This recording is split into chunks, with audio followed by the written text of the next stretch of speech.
بسم الله الرحمن الرحيم. அஸ்ஸலாமு அலைக்கும் வரஹ்மத்துல்லாஹி வபரகாத்துஹு. அன்பிற்குரிய சகோதர சகோதரிகளே, நீங்களும் ஆலிம்களாகலாம் என்ற தினசரி பாடத்தில் வெள்ளி சனி ஆகிய 2 நாட்கள் திருக்குரான் வசனத்தின் நேரடி அர்த்தத்தை நம்ம பார்த்து வருகிறோம். அதில் பக்ரா அத்தியாயத்தை எடுத்துக்கொண்டு 188 வசனங்களுடைய அர்த்தங்களையும் விளக்கங்களையும் பார்த்து முடித்துவிட்டு 189வது வசனத்தின் ஒரு பகுதியை நம்ம பார்த்துருக்குறோம். அந்த வசனம் என்ன சொல்லுதுன்னு கேட்டால், இது ரிமைண்டர், பழைய பாடம் தான் இது. அலூனக அனில் அஹில்லத்தி, பிறைகளை பற்றி உம்மிடத்தில் அவர்கள் கேட்கிறார்கள். அலூனன்னா காவிர்கள் அன்றைக்கு கேட்கிறார்கள். அலூனக்க என்றால் உன்னிடத்தில் கேட்கிறார்கள். அனில் அஹில்லத்தி, ஹிலால் என்பதனுடைய பன்மை அஹில்லத்து, பிறைகளை பற்றி கேட்கிறார்கள். குல் நபியை நீங்கள் சொல்லுங்கள், ஹியன்னா அவை, அல் அஹில்லத்து பிறைகள், மவாக்கீத்துல் இன்னாசி, மக்களுக்கு காலம் காட்டியாகவும், ஒல் ஹஜ்ஜுக்கு காலம் காட்டியாகவும் இருக்கிறது. மக்களுக்கு காலம் காட்டி என்பதில் ஹஜ்ஜி அடங்கிரும். ஹஜ்ஜிக்கு தான் அவங்க அந்த காலண்டரையே தேடுவாங்க. அதுக்காக வேண்டி அதுக்கு முக்கியத்துவம் கொடுத்து ஹஜ்ஜையும் காட்டும் என்று சொல்லிட்டு அது ஒரு அம்சம், அதை முடிச்சிட்டோம். அடுத்த அம்சம் என்னன்னு அதில் வருதுன்னு கேட்டால், ஒலைசல் பிர்ரு பி அன்தத்துல் புயூத்த மின் லுஹூரிஹா, ஒலைசல் பிர்ரு நன்மை என்பது இல்லை, பி தூன என்று இருக்கும். அன் வந்ததுனால அந்த நூனு போயிருச்சு. பி அன்தத்துல் புயூத்த, வீடுகளுக்கு நீங்கள் வருவது. மஸ்தராயிருமுல் அன் வந்தா, தாத்தூனா வருகிறீர்கள், அன்தூ என்றால் வருவது. பி அன்தத்துல் புயூத்த, வீடுகளுக்கு வருவது, மின் லுஹூரிஹா, அதனுடைய மேற்புறத்திலிருந்து முகடு வழியாக, மேற்புறத்திலிருந்து என்றால் முகடு வழியாக வீட்டுக்குள்ளே வருவது நன்மை கிடையாது. ஒலைசல் பிர்ரு, நன்மை என்பது கிடையாது. பி அன்தத்துல் புயூத்த, வீடுகளுக்கு நீங்கள் வருவது நன்மை கிடையாது. எப்படி வருவது? மின் லுஹூரிஹா, அதனுடைய மேற்புறத்திலிருந்து, முகட்டிலிருந்து, முகடுகளிலிருந்து வீடுகளுக்கு வருவது நன்மை கிடையாது. அது இல்லை நன்மைங்கிறது என்று இந்த வசனம் சொல்கிறது. இதனுடைய விளக்கத்தை நம்ம பார்த்துட்டோம். என்ன விளக்கம் பார்த்தோம் என்று சொன்னால், இதுக்கு விளக்கமாக புகாரில் 1803வது ஹதீஸிலையும் 4512வது ஹதீஸிலையும் இது எதை பற்றி சொல்லுதுங்கிறது வருகிறது. இதையும் சொல்லிட்டோம், நம்ம போன வாரமாக இதை சொல்லிட்டோம். என்னன்னு கேட்டால், ஹஜ்ஜிக்கு போயிட்டு வரும்போது மட்டும் என்ன செய்வாங்கன்னு கேட்டால், நம்ம ஹஜ்ஜி செஞ்சுட்டு வர்றோம், ஒரு புனிதமாக வர்றோம், அப்படி வரும்போது வாசல் வழியாக போகக்கூடாது, வீட்டுக்குள்ளே மூடு வழியாக இறங்கணும் அப்படின்னு ஒரு மூட நம்பிக்கை அவங்கள, இது எந்த ஒரு சான்றும் இல்லாமல் அவங்களாக கடைப்பிடிச்சிட்டு வந்திருக்கிறாங்க. அது தேவையற்றது, தப்பு, அது தேவையில்லை.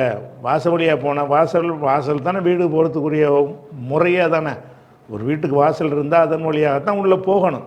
அதை மாற்றிக்கிட்டு மூட்டை பிரிச்சுக்கிட்டு இறங்குறது என்பதெல்லாம் ஒரு நல்ல ஒரு செயல் இல்லை என்று இதை குறித்து தான் அது அருளப்பட்டிருக்கிறது. இதை நம்ம பார்த்துட்டோம். ஒலைசல் பிர்ரு, நன்மை என்பது கிடையாது. பி அன்தத்துல் புயூத்த மின் லுஹூரிஹா, வீடுகளுக்கு நீங்கள் வருவது நன்மை கிடையாது. புயூத் என்றால் பைத்து என்பதனுடைய பன்மை. பைத்துன் என்றால் வீடு, புயூத் என்றால் வீடுகள். அப்போ வீடுகளுக்கு அன்தூ நீங்கள் வருவது, அதனுடைய மஃபூல் அன்தத்துல் புயூத்த, வீடுகளுக்கு நீங்கள் வருவது நன்மை அல்ல. மின் லுஹூரிஹா, அந்த வீடுகளின் மேற்புறத்தில் இருந்து வருவது நன்மை கிடையாது. அதை விட்டுருங்க. இனிமேல் வழக்கமாக எப்படி எப்போவுமே எப்படி வீட்டுக்கு போவீங்களோ அப்படி போங்க என்று இந்த சம்பவம் குறித்து தான் இது அருளப்பட்டது என்று பரா பின் ஆசிப் அவர்கள் அறிவிக்கக்கூடிய செய்தி புகாரியில் நம்ம எடுத்துக்காட்டிய அந்த நம்பரில் இருக்கிறது. அடுத்தல்ல செய்யறான் நன்மை, அடுத்தல்ல சொல்கிறான் ஒலாக்கின்னல் பிர்ர. அப்போ என்றாலும் நன்மை என்பது மனித்தகா, இறைவனை யார் அஞ்சுகிறானோ அவன்தான் நன்மை. நன்மை என்பதுக்கு அர்த்தம் என்னென்னு கேட்டால், அந்த பிர்ரு என்பது மஸ்தர், நன்மைன்ற அர்த்தம். அதுக்கு நன்மைன்னு சொல்லிவிட்டு ஆளை சொல்லலாமா? நன்மை என்பது தக்குவா என்று சொன்னால் அது பொருத்தமாக இருக்கும். நன்மை என்பது தக்குவா உள்ளவன் என்றால் பொருந்துமா? உலாக்கின்னல் பிர்ர என்றாலும் நன்மை என்பது மணித்தகா, மண் என்பது ஆளை குறிக்கும். மண் இத்தகா, யார் அல்லாஹ்வை அஞ்சி, மண் இத்தகாண்டா மண் இத்தகல்லாக, யார் அல்லாஹ்வை அஞ்சுகிறான் அவன்தான் நன்மை அப்படிங்கிறது இங்கே இருக்கிறது. அப்போ இந்த பிர்ருக்கு நம்ம அந்த மஸ்தருடைய அர்த்தம் கொடுத்தோம் என்று சொன்னால் அந்த ஹபரு பொருந்த மாட்டேங்குது. உலாக்கின்னல் பிர்ர நன்மை என்பது மணித்தகா என்று சொல்லாமல் அத்தக்குவா என்று தான் சொல்லணும். நன்மை என்பது தக்குவா தான். நன்மை நன்மை என்று சொல்லி ஒரு ஆளை சொல்லலாமா? நன்மை என்பதுன்னு சொன்னால் அது ஒரு செயலை தான் சொல்லணும். நன்மை என்பது இவன் தான் சொல்ல முடியாது. நன்மை என்றால் இப்ராஹிம் தான் சொல்ல முடியாது. நன்மை என்றால் தொழுக, நன்மை என்றால் நோன்பு, நன்மை என்றால் தக்குவா அப்படி சொல்லணுமே தவிர நன்மை என்றால் தொழுகையாளின்னு சொல்லக்கூடாது. நன்மை என்றால்னு சொன்னால் அதுக்கு ஹபர் எப்படி வரணும்? அது அகரிணையாக வரணும். நன்மைங்கிறதுக்கு ஆள் என்ன செய்யக்கூடாது? உயர்திணையாக ஹபர் வரக்கூடாது. அப்போ இங்கே எப்படி வந்திருக்குது இல்லை, ஒலாக்கின்னல் பிர்ர என்றாலும் நன்மை என்பது மணித்தகா, இறைவனை அஞ்சுபவன் தான். நன்மை என்பது இறைவனை அஞ்சுபவன் தான் அப்படின்னு சொன்னால் இது அந்த முப்ததாவுக்கும் ஹபருக்கும் பொருத்தம் இல்லாமல் இருக்குது. அதாவது அது ஒட்ட மாட்டேங்குது, கருத்தின்படி ஒட்ட மாட்டேங்குது என்று நம்ம நினைக்குவோம் இலக்கணப்படி. அதாவது இலக்கணப்படி பார்த்தீங்கன்னு சொன்னால் இது இப்படி வரக்கூடாது. இலக்கணப்படி வருவதாக இருந்தால் உலாக்கின்னல் பிர்ர அத்தக்குவா அல்லது உலாக்கின்னல் பார்ற, இது பிர்ர பார்ன்னு மாற்றிடலாம். பார் என்றால் நன்மை செய்பவன். உலாக்கின்னல் பார்ற மணித்தகா, ஒன்று இதை உயர்தினையாக மாற்றணும் அல்லது அதை அகரிணையாக மாற்றணும். ரெண்டும் ஒரே மாதிரியாக இருக்கணும். முப்ததாவும் ஹபரும். முப்ததாண்டா லாக்கின்னவுடைய இசுமுதான பிர்ருங்கிறது அது முப்ததாவுடைய இடத்துல உள்ளது தான். அப்போ லாக்கின்னவுடைய இசுமாக வரக்கூடியதும் லாக்கின்னுடைய ஹபராக வரக்கூடியதும் பொதுவாக முப்ததா ஹபராக வரக்கூடியதும் என்னவா இருக்கணும்னு கேட்டால் உயர்தினைக்கு உயர்தினை, அகரிணைக்கு அகரிணை, தன்மைக்கு தன்மை, ஆளுக்கு ஆள். அப்படி தான் என்ன செய்யணும். அந்த உலகத்தில் உள்ள எல்லா மொழிகள்லையும் அப்படி தான் வரும். எல்லா மொழியிலும் என்ன செய்ய மாட்டாங்கன்னு கேட்டால் என்ன செய்கிற நன்மை என்பது இவன் தான் அப்படின்னு சொல்ல மாட்டாங்க. நன்மை என்பது இதுதான்னு சொல்லுவாங்க. அப்போ இங்கே எப்படி வந்திருக்குன்னு கேட்டால் நம்ம படித்திருக்கிற இலக்கணத்திற்கும் உலகத்தில் உள்ள எல்லா மொழிகளிலும் உள்ள இலக்கணத்திற்கும் மாறுபட்ட ஒரு ஸ்டைலில் அல்லாஹ் இங்கே பேசுகிறான். இப்படி பேசுகிறான், உலாக்கின்னல் பிர்ர என்றாலும் நன்மை என்பது மணித்தகா, யார் அல்லாஹ்வை அஞ்சுகிறானோ அவன்தான். நன்மை என்பது அல்லாஹ்வை அஞ்சுபவன். இது மேய்ச்சாவளையில் நன்மை என்பது அல்லாஹ்வை அஞ்சுதல். இந்த மண் வந்திருக்கக்கூடாது அப்படின்னு நமக்கு மேலோட்டமாக தெரிகிறது. ஆனால் அந்த இலக்கணங்களை தாண்டி இலக்கியம்னு ஒன்று இருக்குது. இலக்கியத்தில் அந்த சுவை ஊட்டுவதற்காக என்ன செய்வாங்கன்னு கேட்டால் அந்த ஒரு ஆளை சொல்லும் பொழுது அதை மஸ்தர்லேயே சொல்லிடுவாங்க. அப்படி சொன்னால் அது கூடுதலான ஒரு கருத்தை தரக்கூடியதாக மாறிடும். உதாரணத்துக்கு சொல்வதாக இருந்தால் அதில் என்றால் நீதி, அதில்னா என்னது? நீதி. ஆதில் என்றால் நீதியானவன் ஆளை குறிக்கும். அதில் என்று ஐனு தாலுலாம் அதிலுன்னு போட்டோம்னா நீதின்னு அர்த்தம். ஒரு ஆளை குறிக்கிறதா இருந்தால் ஆதிலுன் நீதியானவன் அப்படின்னு சொல்லுவோம். இப்போ ஜெயிதை பற்றி பேச வேண்டியிருக்கு. எப்படி சொல்லுவோம்? ஜெய்துன் ஆதிலுன், ஜெயிது நீதியானவன். இது சாதாரண இலக்கணப்படி வர வேண்டிய ஒரு விஷயம். இப்போ நீதியில் என்னவா இருக்கான்னு கேட்டால் உச்சபட்சமாக இருக்கிறான்.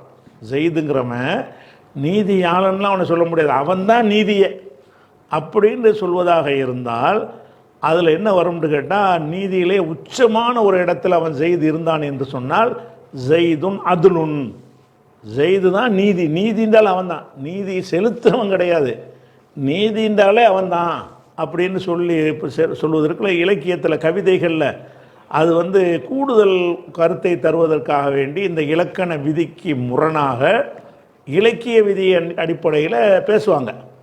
கவிஞர்கள், புலவர்கள், அது மாதிரி இலக்கிய ரசனை உள்ளவர்கள் என்ன செய்வாங்க? அப்படி பேசுவாங்க. இப்போ ஜெய்து ஆலிமுங்கிறீங்க, அவன் அறிஞன்கிறீங்க, இது சாதாரண அர்த்தத்தை தரும். ஜெய்துன் இல்முன், ஜெய்து தான் கல்வி, கல்வின்றாலே அவன் தான், கல்வி என்றால யார்? அவன் தான் அப்படின்னு சொன்னால் இந்த ஜெய்துன் ஆலிமுன்கிறது தான் கிராமர் படி உள்ளது. ஜெய்துன் இல்முன் என்பது வரக்கூடாது. மேலோட்டமாக நம்ம படித்த நகுவில் பார்த்தீங்கன்னு சொன்னால் முப்ததாவுக்கும் ஹபருக்கும் மேட்சி இல்லைன்னு நமக்கு தெரியும். ஆனால் இந்த ஜெய்துன் இல்முன் என்றும் பயன்படுத்துவார்கள். யார் பயன்படுத்துவார்கள்? பண்டிதர்கள் பயன்படுத்துவார்கள், புலவர்கள் கவிஞர்கள் பயன்படுத்துவார்கள். எதற்காக பயன்படுத்துவார்கள்னா இலக்கிய ரசனைக்காக பயன்படுத்துவார்கள். அதாவது இலக்கியம்னால கொஞ்சம் கூட குறை சொல்கிறது தானே. இலக்கியம்னு சொன்னால் கொஞ்சம் நல்ல உயரமாக இருந்தான்னு வைங்களேன், அவனை எப்படி சொல்லுவோம்? பனைமரம் மாதிரி இருக்கான்னு சொல்லுவோம். பனைமரம் அளவுக்கு ஒருத்தன் உயரமாக இருப்பானா? ரொம்ப உயரமாக இருந்தான்னு செய்வோம். அது விண் முட்டும் கோபுரம்னு சொல்லுவாங்க. கோபுரம் வந்து விண்ணை போய் முட்டிருமா? முட்டாது.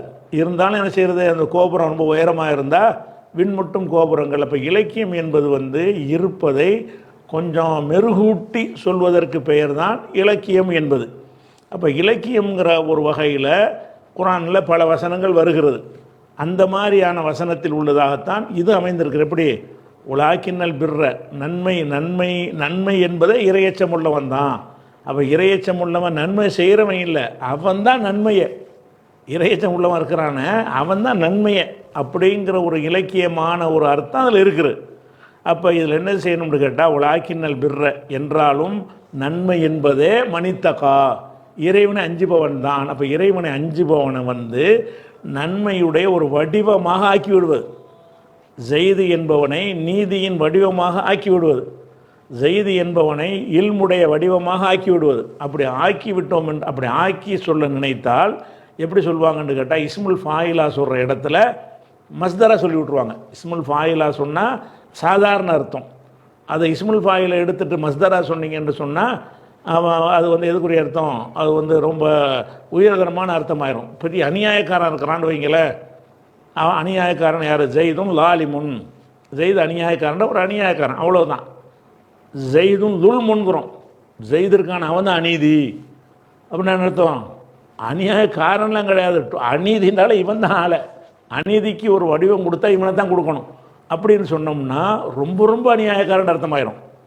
ஜெய்துன் லாலிமுன் என்று சொன்னால் சாதாரண ஒரு அநியாயக்காரன், ஜெய்துன் துல்முன் என்று சொன்னால் இவனுக்கு மிஞ்சின அநியாயமே இவன் தான் அப்படின்னு சொன்னால் என்ன ஆகும்னா, இலக்கியத்துக்காக என்ன செய்வாங்கன்னு கேட்டு, இது எல்லா மொழியிலையும் உள்ளது.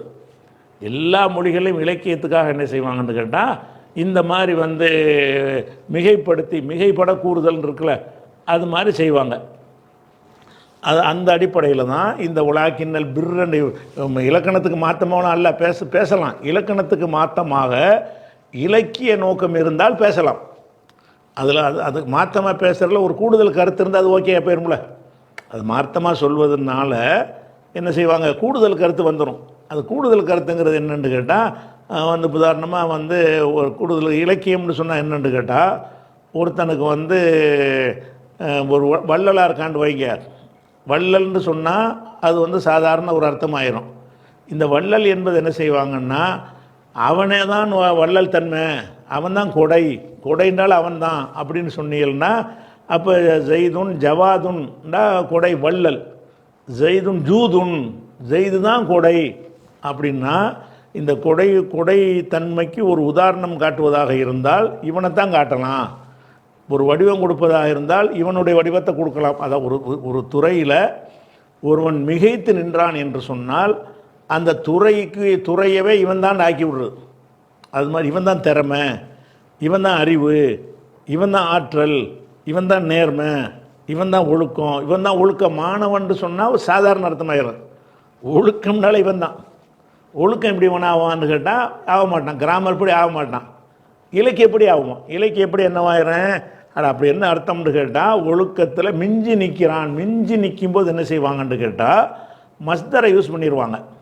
இது வந்து மாணிங்கிறாங்களே, மாணி பயான் பதிங்கிற அந்த பாடங்கள் உங்களுக்கு வாய்ப்பு இருந்தால் அதை வந்து நடத்தணும்னா அதில் அந்த மாதிரி விஷயங்கள் உங்களுக்கு விளக்கிக்கிறலாம். இப்போ இந்த அளவுக்கு போதும். உலாக்கின்ன என்றாலும் அல் பிர்ர, நன்மை என்பதே மனித்தகா, இறைவனை அஞ்சுபவன் தான். இறைவனை அஞ்சுபவன் தான் நன்மைக்கு வடிவம். ஆனால் இது வந்து விலைக்கு தான் சொல்லணுமே தவிர, சாதாரணமாக நூலாக மொழிபெயர்க்கும் போது என்ன செய்யணும்னா நன்மை செய்பவன் மாற்றிக்கணும். சாதாரண மக்களுக்கு விளங்காதுல. உலாக்கின்னல் பிர்ர என்றாலும் நன்மை செய்பவன் மனித்தகா, இறைவனை அஞ்சுபவன் அப்படி மாற்றிட்டோம்னு சொன்னால் பாமர மக்களுடைய பாஷைக்கு பொருத்தமாக போயிடும். மொழியாக்கம் செய்யும் பொழுது நம்ம இப்படி மொழியாக்கம் பண்ணி விட்டோன்னு வைங்க, நன்மை என்பதை இறையச்சம் உள்ளவன் தாண்டோன்னு பார்ப்போம். வருதான் நன்மைன்னு வருது, அப்புறம் இறையச்சம் உள்ளவன் தான், ரெண்டுக்கு மேட்சாக மாட்டேன்னு நினைப்பான்.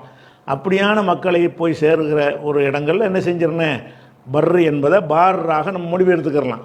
ஆனால் நம்ம விளங்கி வச்சுக்கிறோன்னு இதில் மஸ்தர் வர்றது, மஸ்தராக வருவது வந்து ஒரு கூடுதல் கருத்தை தரக்கூடியதாக இருக்கிறது.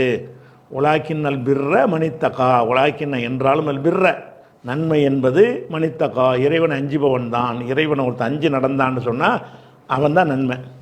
நன்மைக்கு அடையாளம் அவன் தான், நன்மையுடைய வடிவம் அவன் தான். அப்படின்னு என்ன அர்த்தம், ரொம்ப ரொம்ப ரொம்ப நன்மை செய்கிறவங்கிற ஒரு மீனிங் அதில் கிடைச்சிரும். அதுக்காக எல்லாம் என்ன செய்கிறான்னு கேட்டால், நீங்கள் வந்து வாசல் வழியாக போகிறத நன்மைங்கிறீங்க, அது நன்மை இல்லை, நீ அல்லாஹ் அஞ்சு நடந்துக்க அதான் நன்மை அப்படிங்கிறத எல்லாம் என்ன செய்கிறான் இதில் சொல்லி காட்டுகிறான்.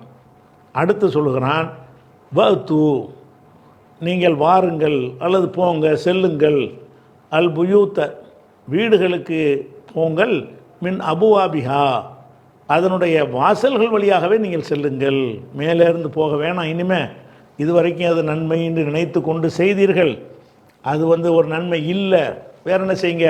வத்து அத்தா என்பதில் இருந்து அமுர் எப்படி வரும், இத்தி இத்தி இத்தியா தூ, அதை வாவு சேர்த்தோம்னா வத்து, வத்துன்னா நீங்கள் அத்தாண்டா வந்தான், வந்தான் என்பதற்கு சொல்லுவாங்க, போனான்ங்கிறதுக்கும் சில நேரத்தில் அது வந்துடும். வத்து நீங்கள் வாருங்கள், அல் புயூத்த வீடுகளுக்கு, வீடுகளுக்குன்னா புயூத்தக்கும் உங்களுடைய வீடுகளுக்கு வாருங்கள். வத்து நீங்கள் வாருங்கள், அல் புயூத்த உங்களுடைய வீடுகளுக்கு வாருங்கள், மின் அபுவாபிஹா அதனுடைய வீடு, அந்த ஹா என்பது வீடுகளை குறிக்கும். மின் அபுவாபிஹா என்றால் மின் அபுவாபில் புயூத்தி வீடுகளுடைய வாசல்கள் வழியாக நீங்கள் வீடுகளுக்கு வாருங்கள், முகடு வழியாக வராதிங்க, அது அல்ல நன்மை, தக்குவா தான் நன்மை. ஹஜ்ஜு செஞ்சுட்டா தக்குவாவோட ஹஜ்ஜு செஞ்சிட்டிங்கன்னா நன்மை செஞ்சிட்டீங்க. இந்த வாசலில் நுழையிறது மேலே நுழையிறத வச்சுக்கிட்டுலாம் நன்மை எதிர்பார்க்காதீங்கன்னு ஒரு அழகான இந்த மூட நம்பிக்கைகளை ஒழிக்கிற மாதிரியான ஒரு தத்துவத்தை இது உள்ளடக்கி நிற்கிறது. அதுக்கடுத்து என்ன செய்ய, அதனால வத்தகுல்லா, அப்போ அல்லாவை அஞ்சுறதுன்னு நன்மை. ஒத்தகுல்லா அல்லாவை பயந்து கொள்ளுங்கள், லஅல்லக்கும் துஃப்லிஹூன் நீங்கள் வெற்றி அடையக்கூடும். அஃப்லஹவுடைய வருங்காலம் யுஃப்லிஹு, யுஃப்லிஹுலேருந்து துஃப்லிஹு, துஃப்லிஹானி துஃப்லிஹூன, இந்த அல்ல வந்து விட்டால் கூடுங்கிற அர்த்தம் வந்துடும். லஅல்லக்கும் துஃப்லிஹூன் நீங்கள் வெற்றி அடையக்கூடும். தரஜி எதிர்பார்ப்புக்கு சொல்கிறது தானே, எதிர்பார்ப்பு. நீங்கள் அல்லாஹ் அஞ்சிட்டீங்கன்னா லஅல்லக்கும் துஃப்லிஹூன் நீங்கள் வெற்றி அடையக்கூடும் அப்படின்னு சொல்லி 189வது வசனத்தில் அல்லாஹ் என்ன செய்கிறான்னு கேட்டால் ரெண்டு விஷயத்தை வைத்து சொல்கிறான். ஒன்று, பிறைகள் என்பது வந்து அது ஒரு காலம் காட்டியாக இருக்குதுங்கிற ஒரு விஷயம். இன்னொன்று வந்து அன்றைக்கு இருந்த ஒரு மூட நம்பிக்கையை தகர்க்கிற விதமாக ஒரு போதனை. அந்த விஷயத்தை தான் 189 வசனம் சொல்கிறது. அதுக்கு ரிலேட்டிவான ஹதீஸுகளை போன வாரமாக உங்களுக்கு சொல்லியாச்சு. 1803, அதே மாதிரி வந்து 4512. இதில் எல்லாம் என்ன வருதுன்னு கேட்டால், இப்படி மக்கள் செஞ்சுக்கிட்டு இருந்தாங்க, அதை கண்டித்து தான் வந்து இந்த வசனம் அருளப்பட்டுச்சு அப்படின்னு வந்துருச்சு. அடுத்தது வந்து 190க்கு போகிறோம். 189 வசனத்தை முடிச்சுட்டு 190 போகிறோம். 190ங்கிற இந்த வசனம் வந்து ரொம்ப ரொம்ப ரொம்ப ரொம்ப நீங்கள் மனசில் மனப்பாடமாக வைத்து கொள்ள வேண்டிய ஒரு விஷயம். ஏன்னு கேட்டால், இஸ்லாத்தை பொறுத்த வரைக்கும் அது வந்து தீவிரவாதமாக இருக்கும், கொலை செய்ய சொல்கிற மாதிரி இருக்கும், சண்டைக்கு போகிற மாதிரி இருக்கும், ஜிஹாதுங்கிற பேரில் வந்து ஆயுதம் தூக்க சொல்கிற மார்க்கம் என்றெல்லாம் பல விதமான பிரச்சாரங்கள் நடக்கிறது. அதுக்கு எதை ஆதாரமாக காட்டுவாங்கன்னு கேட்டால், நபிகள் நாயகம் ஸல்லல்லாஹு அலைஹி வஸல்லம் அவர்களே பலரோட போருக்கு போயிருக்கிறாங்கல்ல, எதை ஆதாரமாக காட்டுவாங்க, ரசூல் ஸல்லல்லாஹு அலைஹி வஸல்லமே பலரோட போருக்கு போயிருக்கிறாங்க. போருக்கு போனால் என்ன அர்த்தம், ஒரு மத குருவாக இருந்துக்கிட்டு ஆயுதத்தை தூக்கிட்டு சண்டைக்கு போனார்னா என்ன அர்த்தம், அப்போ உங்கள் மார்க்கமே சண்டையை தான் சொல்லுது அப்படின்னு சொல்லி என்ன செய்வாங்கன்னு கேட்டால், யுத்தம் செய்யுங்கள், சண்டை செய்யுங்கள், வெட்டுங்கள், குத்துங்கள்னு அந்த வசனங்கள் இருக்கும்ல போரில் சொன்ன வசனங்கள், அதையெல்லாம் எடுத்து போட்டு என்ன செய்வாங்கன்னு கேட்டால் இஸ்லாத்தை கொச்சப்படுத்துவாங்க. இஸ்லாத்தை கொச்சப்படுத்துகிறவங்களாம் என்ன செய்வான்னு கேட்டால், சில வசனங்கள் குர்ஆனில் இருக்கிறது, போர்க்களத்தில் அவர் கண்ட இடத்தில் வெட்டுங்கள் இருக்கும், போர்க்களத்தில் என்கிற அந்த சொல்லப்பட்ட விஷயத்தை மறைச்சிட்டு அவர்களை கண்ட இடத்தில் வெட்டுங்கள்னு எடுத்துக்குவாங்க. அப்போ இது எல்லாரையும் காஃபிரையெல்லாம் வெட்ட சொல்லுகிறது, முஸ்லீம் அல்லாத மக்களையெல்லாம் வெட்டி குவிக்க சொல்லி குர்ஆன் போதிக்கிறது என்று என்ன செய்வாங்கன்னு கேட்டால் அப்படி ஒரு போதனையெல்லாம் சொல்லுவாங்க. அப்படிப்பட்ட வசனங்களும் குர்ஆனில் அந்த கருத்தை தர்ற மாதிரி இருக்கும். இந்த ஜிஹாது சம்பந்தமாக பிற மதத்தவர்களை கொல்லுவது சம்பந்தமாக எத்தனை வசனங்களை ஒருத்தன் எடுத்து காட்டினாலும் அந்த அத்தனைக்கு இந்த ஒத்த வசனத்தை நீங்கள் யாபத்தில் வச்சுருந்தா பதிலாயிரும். நீங்கள் எத்தனை வசனத்தை அவன் எடுத்து காட்டினாலும் சரி, இஸ்லாம் வந்து பிறரோட சண்டைக்கு போகுது, கொல்லுது, போர் செய்கிறது, வெட்ட சொல்லுகிறது, குத்த சொல்லுகிறது அப்படின்லாம் ஒருத்தன் சொல்வானேயானால், அப்படி சில வசனங்களை எடுத்து குரானில் காட்டுவான். அப்படி காட்டுவானேயானால் அதனுடைய அர்த்தம் என்ன, அது எந்த அர்த்தத்தில் உள்ளது என்பதை விளக்கக்கூடிய ஒரு அற்புதமான ஒரு வசனம் நம்ம மனதில் எப்பவும் பதிய வைத்து கொள்ள வேண்டிய ஒரு வசனம் இந்த 190வது வசனம். இது என்ன செய்கிறது? வகாத்திலு, நீங்கள் போர் செய்யுங்கள், ஃபீ சபீலில்லாஹி, அல்லாவின் பாதையில் போர் செய்யுங்கள். யார்கிட்ட போர் செய்யுங்க? அல்லதீன யுகாத்திலூனக்கும், உங்கள்கிட்ட போருக்கு வர்றாங்களே அவங்களோடு போர் செய்யுங்கள். அப்போ போர் என்பது நம்மளாக போய்கிட்டு யாரையும் சண்டைக்கு இழுக்கக்கூடாது. அவன் நம்மள்கிட்ட சண்டைக்கு வர்றான்ல அவனோட தான் போர் செய்ய சொல்கிறாங்க. அப்போ இஸ்லாம் பல போர்களை சந்தித்தது என்று எந்த வசனத்தை காட்டினாலும் அது இந்த கண்டிஷனுக்கு உட்பட்டு தான் அந்த போர் இருக்கும். எந்த போர் நடந்தாலும் சரி, அவன் சண்டைக்கு வந்திருப்பான். அவன் சண்டைக்கு வந்திருக்கும் பொழுது நம்ம என்ன செய்யணும்? அதை எதிர்த்து நிற்கணும் என்பதற்காக வேண்டி தான் போர் நடந்திருக்கிறது. அதனால் அல்லாஹ்வுடைய ஆர்டரை என்ன செய்யுதுன்னா காத்திலுன்னு சொல்லத்தான் செய்கிறது, போர் செய்யுங்கள்னு சொல்லுகிறது. ஆனால் அது என்ன, யாரோட போர் செய்ய சொல்கிறது? அல்லதீன யுகாத்திலூனக்கும், உங்களோடு போருக்கு வருகிறார்களே அவங்களோடு போர் செய்யுங்கள். போருக்கு வராமல் அவன் பாட்டுக்கு அவன் வேலையை பார்த்துட்டு இருந்தால் அவன்கிட்ட போய் சண்டைக்கு போகக்கூடாது. போருக்கு வந்தால் என்ன செய்யணும்? உலகத்தில் எல்லாரும் அத்தனை செய்வான். உலகத்தில் உள்ள எந்த ஒரு நாடாக இருந்தாலும் அந்த நாட்டின் மீது இன்னொரு நாடு படையெடுக்குமானால் அந்த நாட்டுக்காரன் என்ன செய்வான்? எதிர்த்து தான் நிற்பான். இராணுவத்தை திரட்டுவான், படையை கொண்டே எல்லையில் குவிக்குவான், அவங்களுக்கு கடுமையான உத்தரவுலாம் பிறப்பிப்பான், ஒத்தனை விடாதன்னு சொல்லுவான். இதெல்லாம் எங்கே சொல்கிறது? போர்க்களத்தில் சொல்கிற ஒரு விஷயங்கள். அப்போ போர்க்களத்தில் இது எல்லாரும் செய்யக்கூடிய ஒரு பொது நீதியை தான் குர்ஆனும் சொல்கிறது. சண்டைக்கு வரணுன்ற சண்டைக்கு போகிறது எவனா தப்பும்பானா? தனி நபருக்கே உள்ளுதான் அது. நான் பாட்டு போயிட்டுருக்கேன், அந்த சண்டைக்கு வந்துட்டு சண்டையை பிடிச்சி அடிக்க வரான்னா திருப்பி நான் அடிக்கணுமா இல்லையா? அவன்கிட்ட என்னை காத்துக்கணுமா இல்லையா? அப்போ அதே மாதிரி தான் ஒரு நாட்டுக்கும் ஒரு தனிப்பட்ட நபர் தனக்கு பாதிப்பு ஏற்படுத்துகிற நபரோடு சண்டைக்கு போவார் என்று சொன்னால் சண்டைக்கு போகிறது தப்புன்னு சொல்லுவீங்களா? வம்பு சண்டைக்கு போகிறது தானே தப்பு, வலிய சண்டைக்கு போகிறது தானே தப்பு. வந்த சண்டைக்கு போகிறது எப்படி தப்பாகும்? சண்டை அவன் இழுத்துட்டான், சண்டையை நம்மளோட சண்டைக்கு வர்றான் என்று சொன்னால் நமக்கு சக்தி இருக்குமானால் என்ன செய்யணும்? ஏது தான் நிற்கணும், தனி நபரும் நிற்க வேண்டும். இது முஸ்லீம் சமுதாயத்துக்கு அல்லாஹ் சொல்கிறான், வகாத்திலு, முஸ்லீம் சமுதாயமே நீங்கள் போரிடுங்கள், ஃபீ சபீலில்லாஹி, அல்லாவின் பாதையில் போரிடுங்கள். யார்கிட்ட போரிடுங்கள்? அல்லதீன யுகாத்திலூனக்கும், உங்களோடு சண்டைக்கு வருகிறார்களே அவங்களோடு போர் செய்யுங்கள் என்று சொல்லிட்டு இன்னொரு கண்டிஷனை போடுறான் பாருங்கள், அவளா தாழ்த்தது, வரம்பு மீறிடாதீங்க. அப்படின்னா தான் சண்டைக்கு வராதவன்ட்ட சண்டைக்கு போகாதீங்க, சண்டைக்கு வந்தவன்ட்ட சண்டைக்கு போங்கன்னு சொல்லிட்டு அந்த சண்டையிலையும் அல்லாஹ் என்ன சொல்ல வர்றான்னு கேட்டால், வலா தாழ்த்தது, நீங்கள் வரம்பு மீறாதீர்கள். நீங்கள் சண்டைக்கு போயிட்டு காஃபிரை கொள்றன்னு நல்லா விரும்புவான்னு நினச்சிக்கிட்டு இருக்கிறீங்க. சண்டைக்கு வந்தவனோட சண்டைக்கு போனால் தான் நல்லா விரும்புவான். சண்டைக்கு வராதவன்கிட்ட போய் நீங்கள் சண்டைக்கு போனீங்கன்னு சொன்னால் அது வரம்பு மீறல். வரம்பு மீறினால் அதனுடைய ரிசல்ட் என்ன? இன்னல்லாஹ, அல்லாஹ் லா யுஹிப்பு, விரும்ப மாட்டான், அல் முஅ்ததீன், வரம்பு மீறுபவர்களை அல்லாஹ் விரும்ப மாட்டான். ஏத்ததா என்றால் வரம்பு மீறினான். ஏத்ததா என்பதனுடைய இஸ்ம் ஃபாயில் முஅ்ததீன், அதனுடைய பன்மை முஅ்ததூன், நசபு செய்கிற இடத்துல முஅ்ததீன். அப்போ இன்னல்லாஹ, நிச்சயமாக இறைவன், லா யுஹிப்பு, விரும்ப மாட்டான், அல் முஅ்ததீன், வரம்பு மீறக்கூடியவர்களை அல்லாஹ் விரும்ப மாட்டான். அப்போ முஸ்லீம்களுக்கு என்ன மாதிரி இஸ்லாம் கட்டளையிட்டு இருக்கிறது? குர்ஆனில் பிறரை கொல்லும்படி சொல்லப்பட்டிருக்குமானால் இந்த இடத்தில் தான் சொல்லப்பட்டிருக்கும். இதை பற்றி தான் குர்ஆனில் எந்த இடத்துல கண்ட இடத்துல கொள்ளுங்கன்னு வந்தாலும் சரி, கண்ட இடத்துல கொள்ளுன்னு அர்த்தம் கிடையாது, களத்தில்னு அர்த்தம், போர்க்களத்தில்னு அர்த்தம். போர்க்களத்தில் கொள்ளத்தானே செய்யணும், கை கட்டின்னு நம்மளை கொண்டு போயிடுவானே.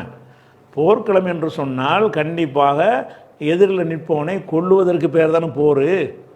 போரில் போய்கிட்டு வேறு பிரியாணி விருந்தாக கொடுத்துட்ருப்பாங்க. அவள் போர்க்களத்தில் சொன்ன விஷயத்தை விளங்காமல் என்ன செய்கிறாங்க? கொல்ல சொல்லுகிறது, வெட்ட சொல்லுகிறது.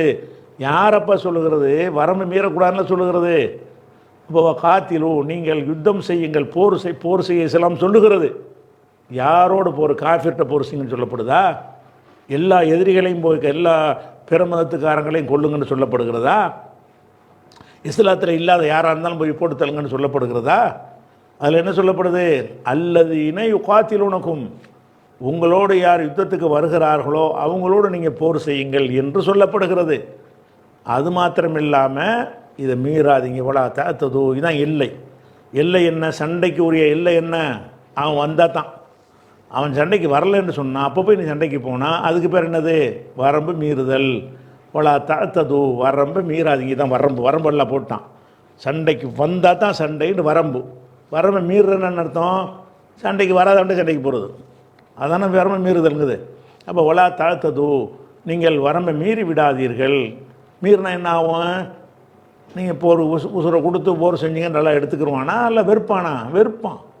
ஏன்னு கேட்டால் இன்னல்லாஹ் லா யுஹிப்புல் முஅ்ததீன், வரம்பு மீறியவர்களை அல்லாஹ் விரும்ப மாட்டான். அஹப்ப என்றால் விரும்பினான், யுஹிப்பு என்றால் விரும்புவான்.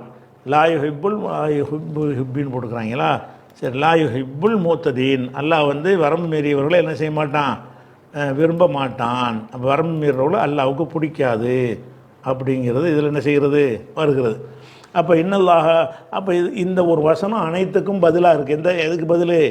இஸ்லாம் தீவிரவாத மார்க்கம், அந்த மார்க்கம், இந்த மார்க்கம்னு எந்த ஒரு சபையில் எந்த ஒரு கேள்வி கேட்டாங்க 290 மனசில் வச்சுக்கிறங்க. 290 அனைத்துக்கும் பதில். நீ எத்தனை ஆயத்தை கொண்டாந்து கூட எல்லாமே இதைத்தாண்டா சொல்லுது. சண்டை போட சொல்கிற வசனங்கள்லாம் எதை பேசுகிறது? இந்த கண்டிஷனுக்கு உட்பட்டு தான் எந்த சண்டையும் இருக்க வேண்டும். அப்போ சண்டை நடந்ததாக எந்த வரலாறில் நீ படித்தாலும் சரி, இந்த கண்டிஷனுக்கு உட்பட்டு தான் நபிகள். மற்றவங்க சண்டையில் பண்ணியிருப்பாங்க, ரசூல் காலத்துக்கு பிந்தி உள்ளவங்க வேண்டாம் கண்டுபிடி செஞ்சுருப்பாங்க. ரசூல் ஸல்லல்லாஹு அலைஹி வஸல்லம் யுத்தம் செஞ்சார்கள்னு வந்தால் இப்படி வரம்பை மீறி இருப்பாங்களா? இதான வரம்பு.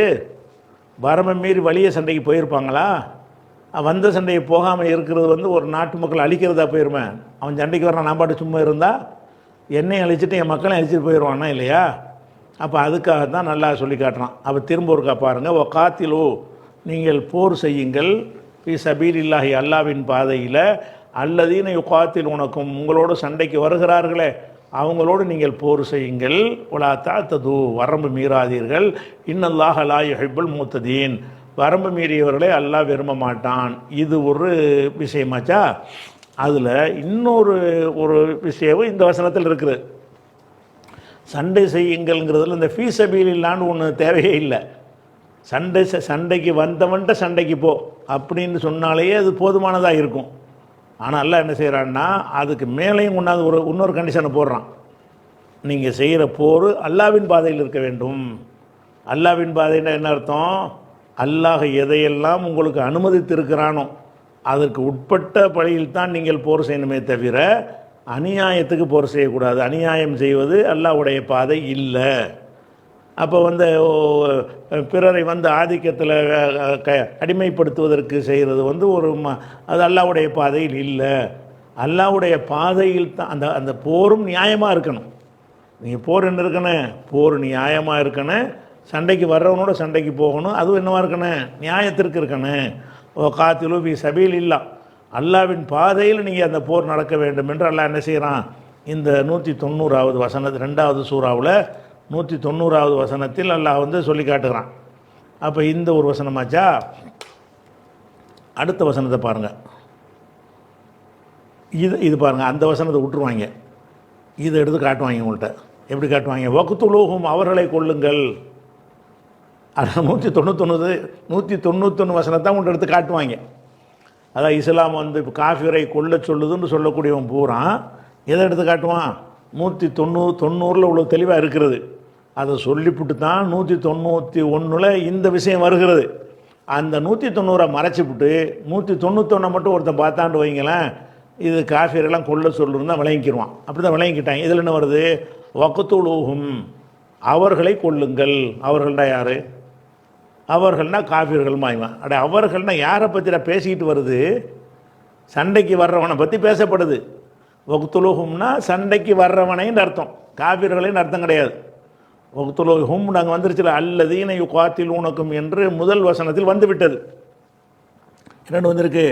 உங்களோட சண்டைக்கு வர்றவனோட சண்டைக்கு போங்க, வகுத்துலூஹும் அவர்களை கொள்ளுங்கள். இந்த அவர்களைன்னு முட்டையாக வந்தவன் என்ன செய்கிறாங்கன்னு கேட்டால், இந்துக்களை எல்லாம் கொல்ல சொல்கிறது, கிறிஸ்துவரெல்லாம் கொல்ல சொல்கிறது, முஸ்லீம் அல்லாதவரெல்லாம் கொல்ல சொல்கிறது என்று இந்த வசனத்தை பார்த்துவிட்டு அவன் என்ன செய்கிறான், இது நல்ல வசதியாக இருக்குது, இது நல்ல திசை திருப்புவதற்கு இந்த வசனம் நமக்கு பொருத்தமாக இருக்குது என்று என்ன செய்கிறான், இதை எடுத்து வச்சுருவோம். இதான் அவன் எடுத்து காட்டுறது. 291 எடுத்து நம்பரை போட்டு 291 பாருங்கள், என்ன சொல்லப்படுது, வக்துலூஹும் அவர்களை கொள்ளுங்கள். எங்கே கொள்ளுங்கள், ஹைது சகிஃப்துமுஹும் அவர்களை நீங்கள் கண்ட இடத்தில் கொள்ளுங்கள். சகஃபனா பெற்றுக்கொள்வது, அவர்களை நீங்கள் எங்கே பெற்றுக்கொள்கிறீர்களோ, எங்கே காண்கிறீர்களோ கண்ட இடத்தில் அவங்களை கொள்ளுங்கள் அப்படின்ட்டு இந்த வசனம் சொல்கிறது. அப்போ கண்ட இடத்தில் கொள்ளுங்கள் என்றால் எல்லாரையும் கொள்ளுங்கன்ற அர்த்தமா இல்லை என்ன அர்த்தம் என்பதைத்தான் 190 வசனம் விளக்கி விடுகிறது. இதனுடைய கூடுதல் விளக்கத்தை இன்ஷா அல்லாஹ் நம்ம நாளைக்கு பார்க்கலாம்.